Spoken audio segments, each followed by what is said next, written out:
What does it take to be called a football legend? Goals, assists, maybe records and trophies. Yes, it is fair to say that every professional football player strives to obtain at some of these. Alternatively, you can also gain a kind of legend status through controversies. Edmundo's story is a mixture of both, from having a natural talent for football to being voted the most hated player in Brazil. Edmundo Alves de Souza Neto was born on April 2, 1971, in the municipality of Niterói in the state of Rio de Janeiro, Brazil. He inherited his passion for football from his uncle, who noticed the undoubtful talent of his nephew and enrolled him in the youth academy of the local club, Vasco da Gama, at the age of 12. Edmundo spent the following decade playing in amateur divisions and a short spell in Botafogo's youth academy before debuting with Vasco da Gama in 1990. Curiously, he would leave and return to the club 5 times, finally ending his career where it started. Edmundo primarily played as right-footed second striker, but could also play as a complete forward, while also being a competent right winger and attacking midfielder. The versatile forward was a quick, creative, powerful and technically gifted player known for his pace, strength and acceleration, while also being one of the most renowned dribblers of his time. In fact, one of his feints, called runaround, initially implemented by his legendary compatriot Pelé, was used by him frequently throughout his entire career.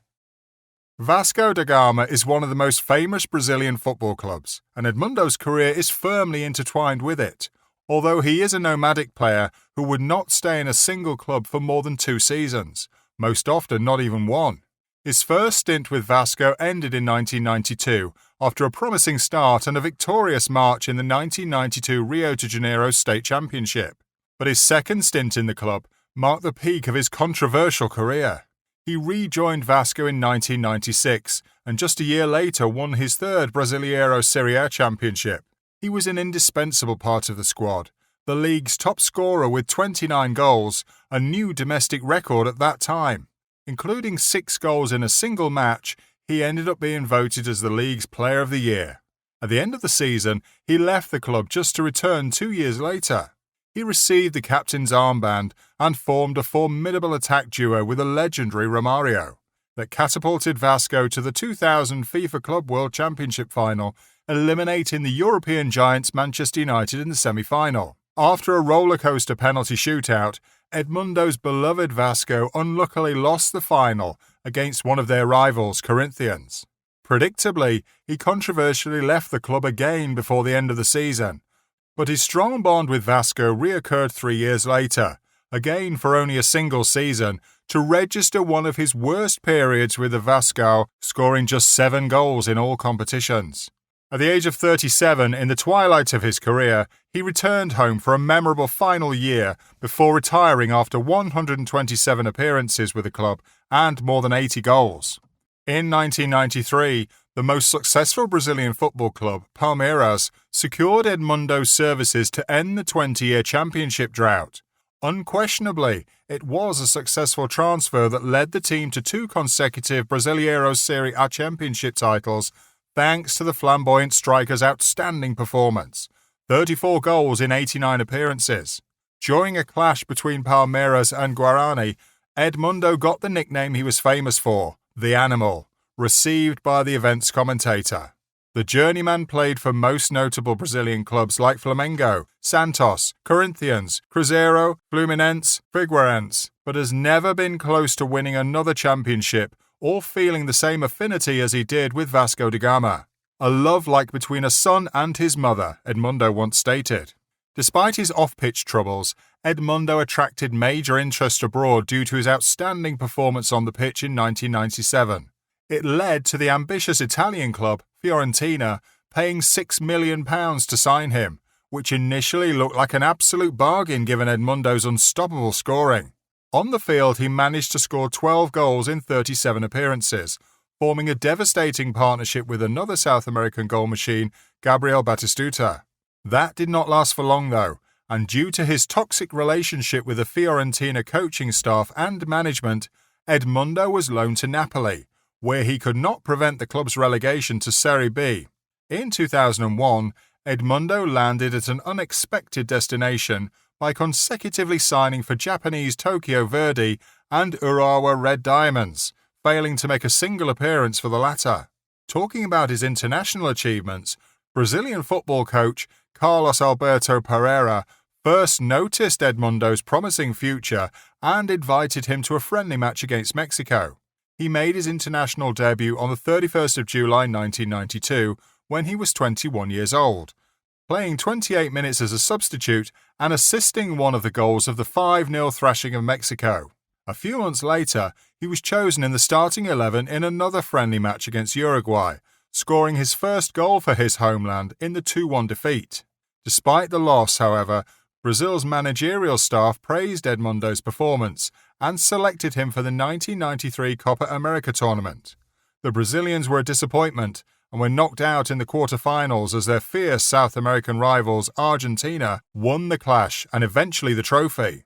Edmundo played in all 4 matches, scoring 1 goal, his first in a major tournament. It was a golden era for Brazilian forwards, and Edmundo was dropped from the squad for the 1994 World Cup, regardless of his good domestic goal-scoring record. Nevertheless, just 1 year later, he was a solid first choice by the time the 1995 Copa America came round. Under the management of his first coach at Vasco da Gama, Mario Zagallo, Edmundo started all matches throughout the tournament, scoring 2 goals and assisting 1 in the final. Unfortunately, the Brazilians lost against Uruguay after an unlucky penalty shootout. He finally lifted his first and only major international trophy in the 1997 Copa America. Used mainly as a substitute and overshadowed by the rising star of Ronaldo, Edmundo netted 2 goals, contributing to Brazil's glory. He was also part of the squad for his only World Cup in 1998, primarily on the bench, but he still took part in the infamous 3-0 defeat to France. His last international appearance was in a World Cup qualification match in 2000 against Colombia.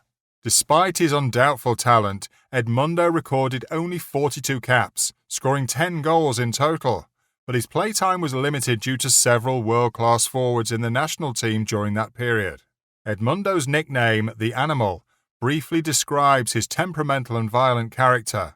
He was involved in a series of incidents throughout his career, both on and off the pitch.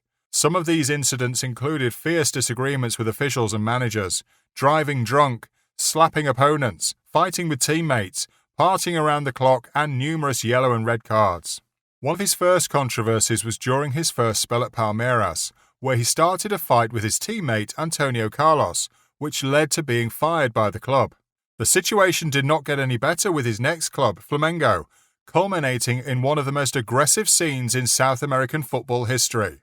During the match against Vélez Sarsfield, a second-leg quarter-final in the 1995 South America Super Cup, at a time when Edmundo's team was leading 3-0, he decided to provoke one of his opponents, Flavio Zandona, making a gesture with his hand representing the 3-goal advantage and all of a sudden slapping his opponent in the face. Zandona responded in the same way, which resulted in a violent punch by Edmundo. That resulted in an unprecedented carnage from both teams and a postponed game. About a month later, the world saw his darker side yet again when he was involved in a car incident, found guilty, and sentenced to 4 years in prison. But in the end, he received a 7-day suspended sentence after a prolonged appeal process. One of the most remarkable moments of his career was in the 1996-97 season with Vasco da Gama. He netted 29 goals in 28 appearances and broke the 20-year-old top scorer championship record, all while being sent off an astounding 7 times. The Animal, as Edmundo is nicknamed, showed his temperament in Europe too. Although he impressed initially at Fiorentina, he decided to visit the Rio Carnival in the middle of the Serie A season. The club needed him most during that period due to Batistuta's serious injury. Fiorentina gradually lost momentum in their charge for the title and missed the chance for a sensational Serie A triumph. But what is perhaps the most memorable off-the-field incident was when Edmundo made a chimpanzee named Pedrino drink alcohol. The Animal had hired the circus animal to entertain his family on his son's birthday, but his behavior caused an enormous outrage among the public. Edmundo was a footballing hellraiser. On the pitch, he could either be the best player, once scoring 6 goals in a single game, or the worst player, sparking a 22-man brawl on the pitch. But I think that is why we would all tune in to watch Edmundo play.